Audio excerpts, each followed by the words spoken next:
السلام عليكم ورحمة الله وبركاته. الفيديو رقم 13 من ضمن سلسلة فيديوهات كنا بدأناها بنتكلم فيها عن حساب المثلثات واستخداماتها في قوانين برادة المواسير.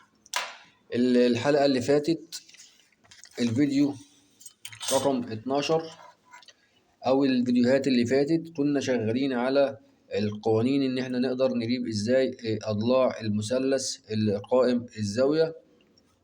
عايز أجيب الضلع المقابل، عايز أجيب الضلع المجاور، عايز أجيب الوتر باستخدام الدوال المثلثية اللي هي تان وساين وكوزاين. طيب هنبدأ بعد ما خلصنا الحمد لله خلاص ازاي عرفنا ازاي نجيب الأضلاع بتاعة المثلث أو الوتر القائم بالزاوية. هنبدأ بقى إيه الفيديو بتاع النهارده الجديد هنبدأ نتعلم بقى مع بعض ازاي نقدر نوجد الزوايا بتاعة المثلث القائم الزاوية. بمعنى ايه؟ بمعنى ان انا عندي مثلث، عندي ضلع مقابل او وضلع مجاور ومعرفش الوتر ومعرفش الزوايا، عاوز اوجد الزاوية برضو باستخدام القوانين الدوال المثلثية سواء تان او ساين او كوساين. نقول بسم الله الرحمن الرحيم. عنوان الفيديو بتاع النهارده إيجاد زاوية بمعلومية الضلع المقابل والضلع المجاور. عندي مثلث قائم الزاوية أيضا، احنا ما زلنا شغالين على المثلث القائم الزاوية. خلصنا ازاي نوجد الأضلاع أو الوتر بتاع المثلث القائم الزاوية، بدأنا إن احنا ازاي نوجد الزوايا بتاعة المثلث القائم الزاوية. عندي مثلث قائم الزاوية، عندي الضلع المقابل معلوم والضلع المجاور معلوم، ما اعرفش طول الوتر وما اعرفش الزاويتين دول كام، ومطلوب مني اعرف زاويه ايا كانت سواء الزاويه ديت او الزاويه ديت، او عندي مثلا وتر وضلع مقابل والضلع المجاور غير موجود، او عندي الضلع المجاور موجود والوتر موجود وما اعرفش الضلع المقابل. المهم ان انا في الاخر عاوز اوجد زاويه من زوايا المثلث. وزي ما احنا عارفين طبعا ان المثلث مجموع زوايا 180 درجه، وده مثلث قائم الزاويه. عرفت الزاويه ديت درجتها كام، بالتالي هعرف الزاويه ديت كام. عرفت الزاويه دي كام، بالتالي عرفت الزاويه ديت كام. طيب القانون بتاع النهارده بيقول ايه؟ بيقول الزاويه اللي هي ديت الدايره اللي فيها خط دي رمز الزاويه. بيقول لي الزاويه دي عشان اجيبها بيقول لي شيفت تان المقابل الضلع المقابل على الضلع المجاور. بس كده بمنتهى البساطة. الزاوية عشان أجيب الزاوية دي بعمل إيه؟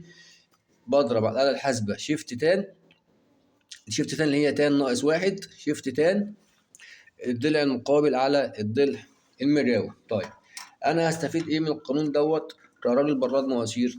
نفترض إن أنا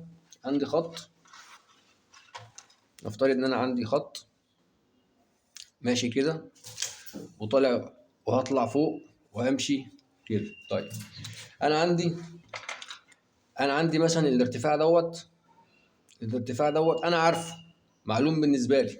المسافه ديت الضلع دوت اللي هو اللي بيبقى مقابل للزاويه دي بنسميه ست. ضلع مقابل بنسميه ست،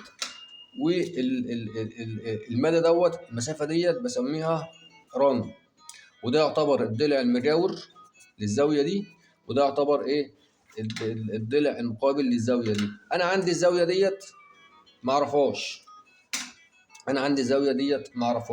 يعني نفترض ان المسافه ديت الارتفاع دوت مثلا بيقول لي متر، هطلع متر.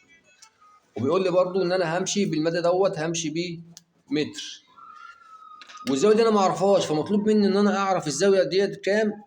الزاويه ديت اللي هي تمثل زاويه القوه، الزاويه دي كام عشان اقدر ان انا اعرف القوه اللي انا هجيبه دوت هجيبه 45 ولا 30 ولا 60.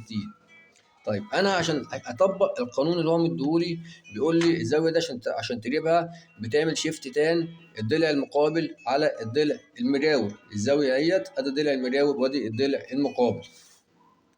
احب اطبق القانون يقول لي شيفت تان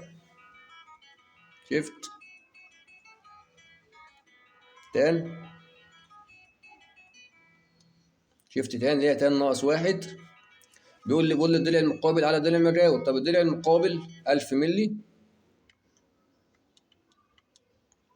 على ايه؟ على الضلع المجاور 1000 مللي. انا بديك مثال ابسط ما يكون، وندوس يساوي. بيقول لي الزاويه بتاعتك 45 درجه يا معلم. اصبح قانون النهارده اقدر اجيب الزاويه في المثلث القائم الزاويه، مهما بقى اختلف الضلع دوت فاهمني. بس اهم حاجه يكون طبعا المثلث قائم الزاويه، هطبق القانون هيديني الزاويه ديت. اصبح ان انا عرفت هنا ان الزاويه ديت بتساوي 45 درجه. هقطع كوخ 45 واركبه واشتغل.